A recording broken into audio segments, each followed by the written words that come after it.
Now, I want to give you guys context, the things I'm going to talk about next. This is a year of doing shows, so interviewing 1,000 people. These are some of the lessons that I learned in this process. And what happened was I would recruit women for the show.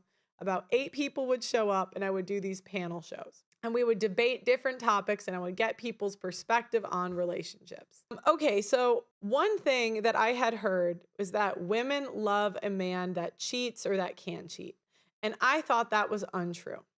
But when I interviewed 1,000 women, I would get a little bit more specific. If we had a show about cheating, I maybe would start it and say, have you ever been cheated on? And I couldn't believe how many women said yes. It was pretty much every single woman, maybe 70%, I would say, yes, I have been cheated on.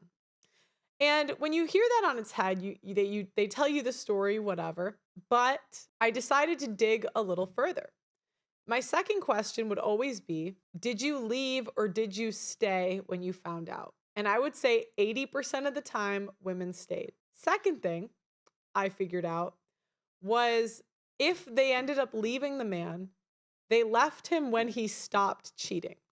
So I had a clip that went viral where I said that women love being cheated on because I had just done 10 shows where it was I couldn't even believe it. I would say, have you been cheated on? Yes. Did you stay or did you leave? No, I stayed. How long did you stay? 6 months. Okay, and then did you end up breaking up with him? Yes. Okay, well, was he cheating then? Well, no. So, what conclusion am I supposed to have? The next lesson that I learned interviewing 1,000 women is that, and this is a little bit counterintuitive, but it doesn't really matter. And this is just a people skill anyways. It's not just about women or men, but people say things and people lie to themselves to the point where they believe it's true. I would have women that came on the show that were single mothers that truly believed they were traditional women. How can you be a traditional woman and a single mother? Those don't really go hand in hand. You simply cannot. And the cognitive dissonance that I would see over and over again led me to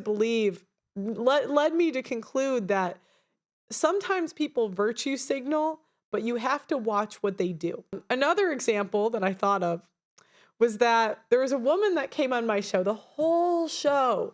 She said, I like nice guys. I do. I'm done with the bad boys. I like nice guys. Well, this show, my recruiter had brought one of his friends to watch the show. And this guy, I didn't know this at the time. I didn't know who he was. But sometimes the recruiters would bring their friends to watch a show at this point. This guy was just out of prison. I don't know why he was at my apartment. I'm like, why would you bring him? Or he dealt drugs or something. I don't know what he was doing. But anyway, besides the point, he got her number and took her home that night. And this woman for an hour, the whole show. So what did I conclude was that sometimes people lie, obviously, and sometimes people lie to themselves to the point that they believe that it's true. Okay, out of 1,000 people, I found maybe 3 women that I would say came off as close to traditional. So a lot of times what I would hear is that the conservative bunch or the conservatives would always say, go to church and find you a good woman. But when I interviewed women, I would get women that were Muslim, I would get women that were Catholic, I would get women that were Christian, I would get all different types of women. And out of 1,000, maybe 3 that, and guys, by the way, I'm not saying that I am traditional or any of that, but I can observe what makes someone traditional, what makes someone not. And typically women that are traditional prioritize their family over their career above all costs. So you can't really say you're traditional if, you spent your youth not having a family, right? You can't really say you're traditional if you're working 80 hours a week with kids, there's just things that I look for in the way that women carry themselves and choices that they made that I would deem them, just from my perspective, traditional or not traditional. I'd say maybe 3 out of 1,000. And a common pushback I would always get was, oh, it's just the types of women you bring on your show. But being in London, it was we had normal women, we had professional women, we had women that were doctors that came on our show. I mean, we even had women that were wives that came on our show. And I would even try to recruit. I would be, fine, find me these super, trad wives. I couldn't find them. The next thing I learned is that very few women can process information without taking it personally. An example of this is one time I tweeted that 25-year-old women are better looking than 35-year-old women. And there were married mothers tweeting me their selfies, trying to prove to me, some random woman on the internet, that they are still hot. I was never talking about anyone in particular. I never said a specific name. I just said, as we get older, we're not as good looking. The same way if a guy, I don't know, at 60 or 70, he probably won't be able to lift as much. If you say that to most guys, they probably won't tweet you their muscles, But so what I realized is I could never make a general statement about men and women dynamics without people, and men have this problem too, right? It goes both ways, but without it being taken personal. Many of the men that go on these shows and say they would never cheat either don't have the option or they're lying. There was a point where there was a guy that was like a regular on our show, and his whole thing was that he does not cheat. He's a loyal person. And what I found is the more someone says that they're loyal, the less likely they will be. Just in life, like people that are loyal don't really have to say it. But it was really funny because he was dating like 3 women on the show. It's like, people don't think I get the gossip. But I'm never one to like call someone out on a show if I know stuff. I just let them go, I also found out that most women have an ex that they go back to in between breakups. So, beware. Guys, good luck. And the other thing is that, the other one thing that I learned was that many women, or many times when people say they became something or changed something, it's more that they're trying to convince themselves. So I would always hear, I became feminine. And I don't know, their demeanor I couldn't really put my finger on what it was, but I found the women that were femininity coaches had a tendency to be really not feminine at all. I would find they would be the most masculine ones. And guys, this was so taxing on me. So again, at one point between me and King Rich's show, we had 6 shows a week. So I got to a point I just could not. It was so frustrating to me to have conversations over and over again where the information could never be taken in general. It was always taken personal, that I just needed a break. I just needed a break. Okay, so another thing that I concluded was that I used to think that women had real reasons for leaving their families. I would think it would be a very serious, I would think divorce is a serious thing. Women don't do that for no reason. And when I got into the space, I would hear that over and over again. And I would just think to myself, well, it can't be that simple. And to be fair, it's not the only reason, right? Sometimes there are real reasons. But overwhelmingly, interviewing 1,000 women, I found out that the common answers I would get for why are you divorced would be, I outgrew him. That was the number one answer that I got. Or we outgrew each other. And when I would dig and say, well, was he abusive? Did he do this? Did he do this? There was nothing. And what I came to realize is most people value their own happiness above their children's. Another thing I learned is that the women, I think conservatives paint the past as a better time to be alive.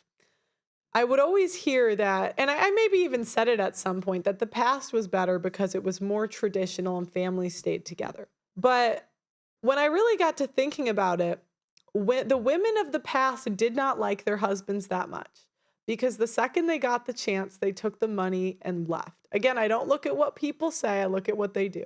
And as soon as women got jobs and got the option to divorce, they did. And that begs the question, would you want someone to be with you who doesn't want to be there? And that is why I changed my opinion on banning no-fault divorce. Because I think it's got to be torture to be in the same house as someone who doesn't want to be there. I don't know. And some of the wives are so miserable, guys. They just nag on their husbands like endlessly. Why torture them? So I used to think that marriage and family was the answer, right? When I first got into the space, again, before some of you might not have even seen this content, but before I really went super viral and started talking about divorce laws and all that stuff, I thought that marriage was the solution to a lot of people's problems, traditionalism. But what I came to find out was that marriage in 2024 is overwhelmingly a negative experience for men. Most men that have been married over a certain amount of time did not have happy marriages. I found out that 80% of their wives gained 20 pounds or more in the first 5 years. I found out the average length of marriage is 8 years. I found out that gray divorce is rising, and a lot of the stats on marriage not being dead were a bit misleading because they include people that have not yet got divorced. And I realized that a lot of people want to sell their religion. They want people to convert to their religion, and so they mislead you on the reality of the situation. Now, there is a silver lining, and I'm going to get to it. I had a tweet detailing, so I interviewed a lot of men that were victims of divorce rape. And these are men that lost everything in divorce. Wives left, took the kids, took their money, lost their job, like just complete L, right? And I found out it was a common pattern that after the second child, a lot of these women stop sleeping with their husbands and get the divorce. The timelines differ. I found this consistent amongst Muslim background, Catholic background, Christian, United States, California, Texas, Florida. And I found out that the average marriage just it's not a good experience for most men because they don't get anything out of it. And this was really hard for me to reconcile because most people I knew were married. But one, it doesn't mean they'll stay married. And two, it doesn't mean that's the average situation. And what I figured out is marriage seems to be going away for the middle class and be something for the upper class, and that's it. So, the other thing I realized is most men live on their wife's terms, not theirs. Even Christian women, I found that they would almost be worse quality. And I know the Catholics and Christians hate me for this, but gosh, I've been to like 5 Christian weddings, and every time I would ask the wives before they get married, will you obey your husband? It's overwhelmingly no. I'm like, isn't that the one job? Isn't that the one thing? So, but what I did conclude after this year is that I do think that the only marriage that's left is the purest marriage that you could possibly have. So in the past, women stayed for money. In the past, women stayed because of culture. In the past, women stayed because of religion.